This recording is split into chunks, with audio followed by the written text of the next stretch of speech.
Hello बच्चों, मैं दीपिका राजस्थान सरकार और वेदांता के CSR इनिशिएटिव ई कक्षा में आपका स्वागत करती हूं, जिसके टेक्निकल पार्टनर है मिशन ज्ञान। बच्चों, हम पढ़ रहे हैं कक्षा 10 का विज्ञान विषय का अध्याय 4 कार्बन और उसके यौगिक। तो इस पाठ के पिछले भागों में हम समझ चुके हैं कि कार्बन किस तरह से सहसंयोजी आबंध बनाता है और यौगिकों का निर्माण करता है। इसके अलावा कार्बन की सर्वतोमुखी प्रकृति के बारे में भी हमने चर्चा की थी। अब इस भाग में हम समझेंगे कि कार्बन यौगिकों का नामकरण किस प्रकार से किया जाता है। तो चलिए शुरू करते हैं। तो बच्चों, यहाँ पर कार्बन क्या कह रहा है हमें कि क्या मुझसे दोस्ती करेंगे। कार्बन क्या करता है?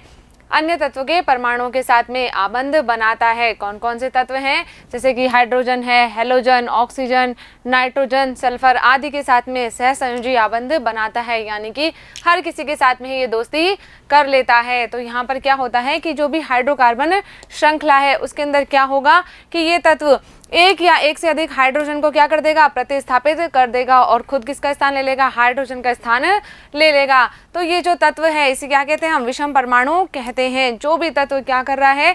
हाइड्रोकार्बन श्रृंखला में से हाइड्रोजन को प्रतिस्थापित कर रहा है और खुद हाइड्रोजन का स्थान ले लेता है, क्या कहलाता है? यह विषम परमाणु कहलाता है। तो ये जो विषम परमाणु होते हैं ये प्रकारात्मक समूह में भी उपस्थित हो सकते हैं। और मान लीजिए जो भी विषम परमाणु है या फिर उससे संबंधित कोई प्रकारात्मक समूह है, ये क्या करेगा? ये उस कार्बन यौगिक को विशिष्ट गुण प्रदान करते हैं। ये जो गुण होते हैं ये कार्बन श्रृंखला की लंबाई और इसकी प्रकृति पर निर्भर नहीं करते हैं। किस पर निर्भर करेंगे?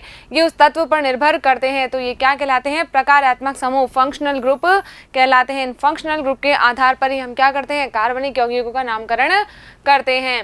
आगे बढ़ते हैं। तो यहाँ पर हमने सारणी में क्या लिखे हैं? अलग अलग विषम परमाणु लिखे हैं और इनसे संबंधित प्रकारात्मक समूहों को भी हमने यहाँ पर दर्शाया है। तो इसका सूत्र भी हम यहाँ पर देख लेते हैं।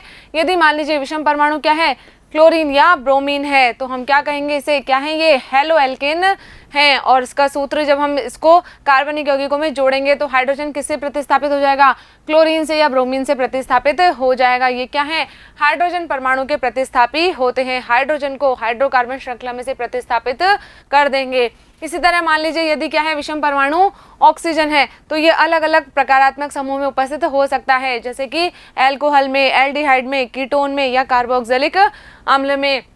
तो जो एल्कोहल है इसका सूत्र क्या होता है? OH होता है। देखिए इसमें भी क्या है? ऑक्सीजन परमाणु उपस्थित है। इसके अलावा बात करें हम एल्डिहाइड की, तो ये हो जाएगा CHO समूह। यदि कीटोन है तो क्या हो जाएगा? ये C डबल बॉन्ड O। और यदि कार्बोक्सिलिक अम्ल है तो क्या हो जाएगा? COOH हो जाएगा। चलिए आगे बढ़ते हैं।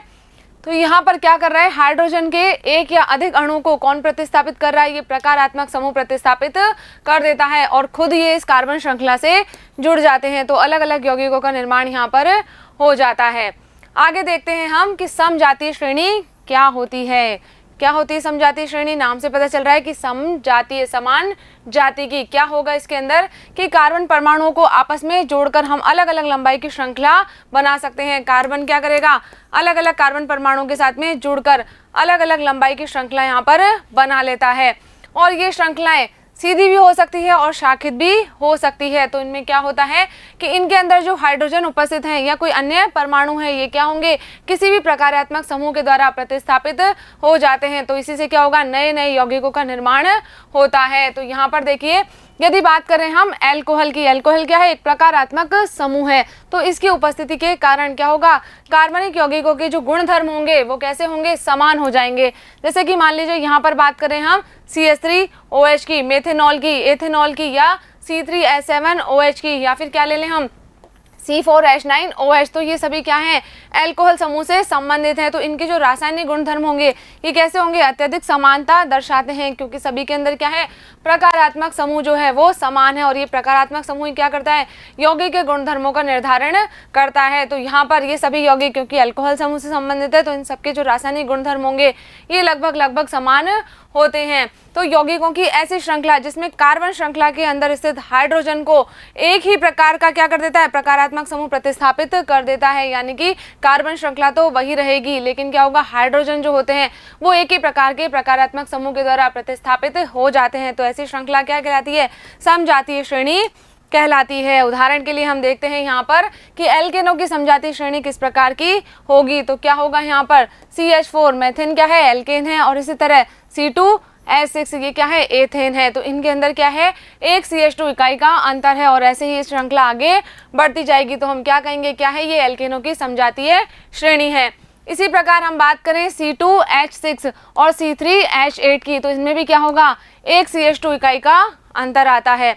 अब हम लिख सकते हैं एल्कीनों की समजातीय श्रेणी किस प्रकार की होगी। तो यहाँ पर इसका पहला सदस्य क्या है, एथीन है। एथीन का सूत्र क्या होता है, C2H4 होता है। कल हमने बनाया था, इसको किस तरह से बनाया था, दो कार्बन के परमाणुओं के बीच में क्या था, डबल बॉन्ड था और एक हाइड्रोजन यहाँ पर, एक हाइड्रोजन यहाँ पर और एक एक हाइड्रोजन इस कार्बन पर होते हैं। ये क्या है, एथीन है। तो इसकी समजातीय श्रेणी यदि हम बनाएंगे तो नेक्स्ट सदस्य क्या हो जाएगा, इसका C3H6 हो जाएगा। तो इन दोनों में भी क्या होगा, एक CH2 इकाई का अंतर होता है।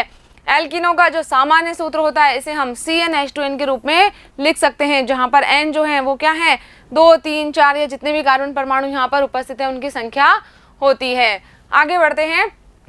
यदि मान लीजिए किसी समजातीय श्रेणी के अंदर क्या हो रहा है, आणविक द्रव्यमान बढ़ रहा है, तो इनके जो भौतिक गुणधर्म होंगे इनमें भी क्रमबद्धता दिखाई देती है। क्यों होता है ऐसे, क्योंकि जैसे जैसे आणविक द्रव्यमान बढ़ रहा है तो इनके गलनांक और कथनांक क्या होते जाते हैं, उच्च होते जाते हैं, इनमें भी वृद्धि होती जाती है। यदि हम किसी विशेष विलायक में विलेयता को देखें तो क्या होगा, ये जो गुणधर्म होंगे ये क्या दर्शाएंगे, क्रमबद्धता दर्शाएंगे। लेकिन रासायनिक गुणधर्म होते हैं वो कैसे होंगे, यहाँ पर एक समान बने रहते हैं, क्योंकि रासायनिक गुणधर्म जो होते हैं वो किसके द्वारा सुनिश्चित किए जाते हैं, प्रकारात्मक समूह के द्वारा सुनिश्चित किए जाते हैं।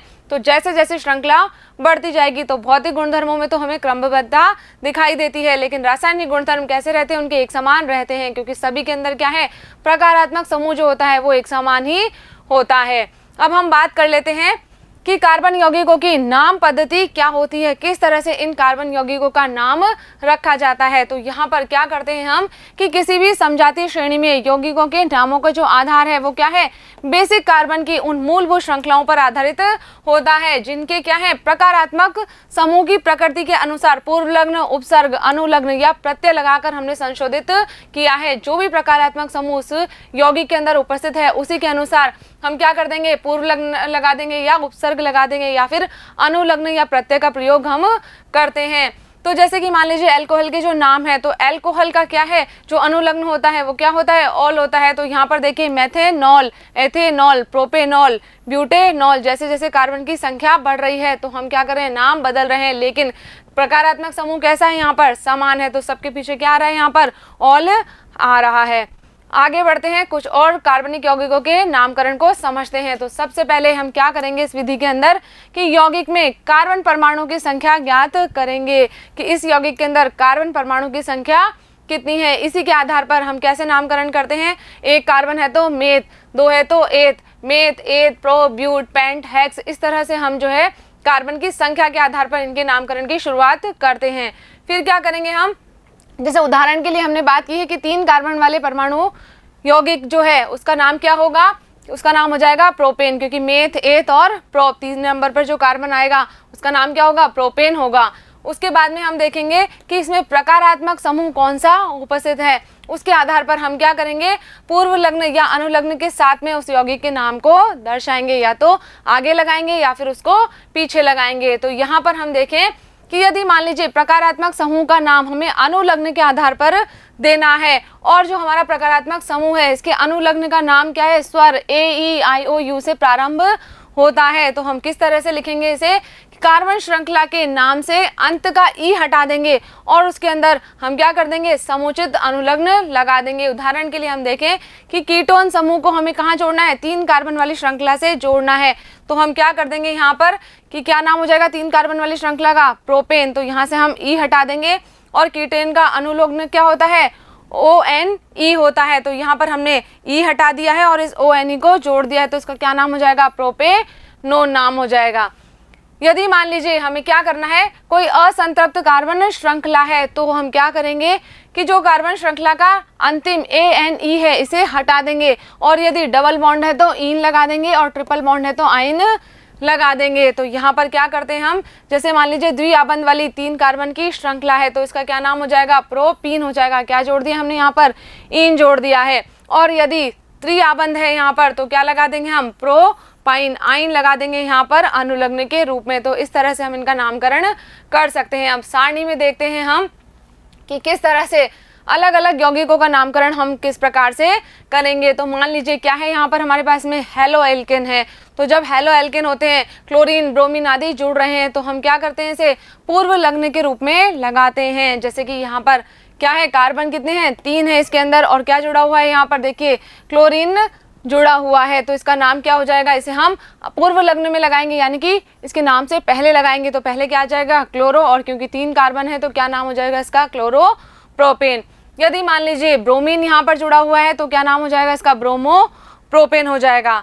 नेक्स्ट है, यदि क्या है, एल्कोहल समूह इसके साथ में जुड़ा हुआ है तो इसे हम अनुलग्न के रूप में लगाएंगे, यानी कि जो श्रृंखला है उसके नाम के पीछे लगाएंगे। तो क्या लिखेंगे, यहाँ पर हम ओल का प्रयोग करते हैं। तो कार्बन कितने हैं, 1 2 और 3, तो क्या हो जाएगा यहाँ पर, प्रोपेनॉल हो जाएगा।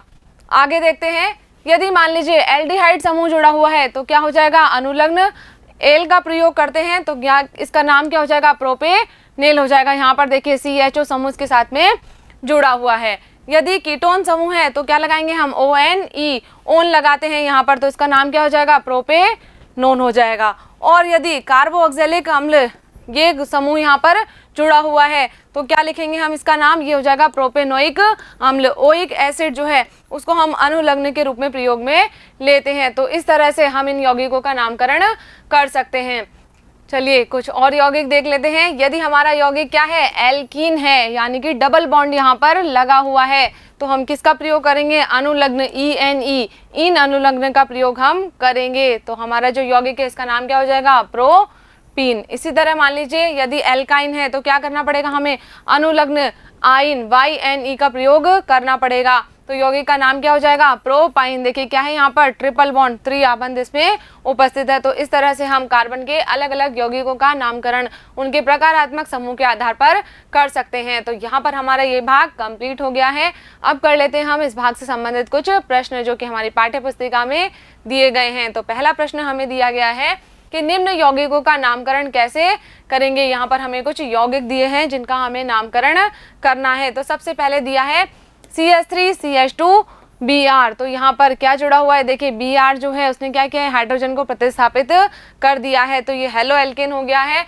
और कार्बन कितने हैं इसमें, 1 और 2, तो इसका नाम क्या हो जाएगा, एथेन हो जाएगा। और जो हेलो एल्केन होते हैं उसमें हम क्या करते हैं, पूर्व लग्न का प्रयोग करते हैं। तो ब्रोमो जो है वो आगे लग जाएगा, तो क्या नाम हो जाएगा इसका, ब्रोमो एथेन नाम हो जाएगा। दूसरा यौगिक दिया है हमें CHH डबल बॉन्ड O, तो इसका नाम क्या हो जाएगा, इसका नाम हो जाएगा मेथेनेल या फॉर्मेल्डिहाइड। इसके अंदर क्या है, 1 कार्बन ही उपस्थित है।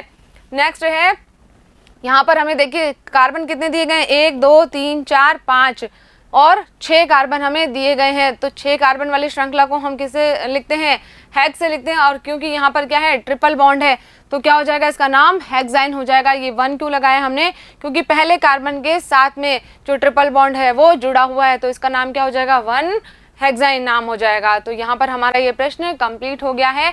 इसी के साथ साथ ये भाग भी हमारा यहाँ पर पूरा हो गया है। मुझे उम्मीद है कि इस वीडियो में हमने जो भी बातें की है वो आपने अच्छे से समझी होगी और अपनी कॉपी में नोट भी कर ली होगी। तो मिलेंगे हम अगले वीडियो में इस पाठ के अगले भाग के साथ। तब तक आप पढ़ते रहिए, आगे बढ़ते रहिए। धन्यवाद।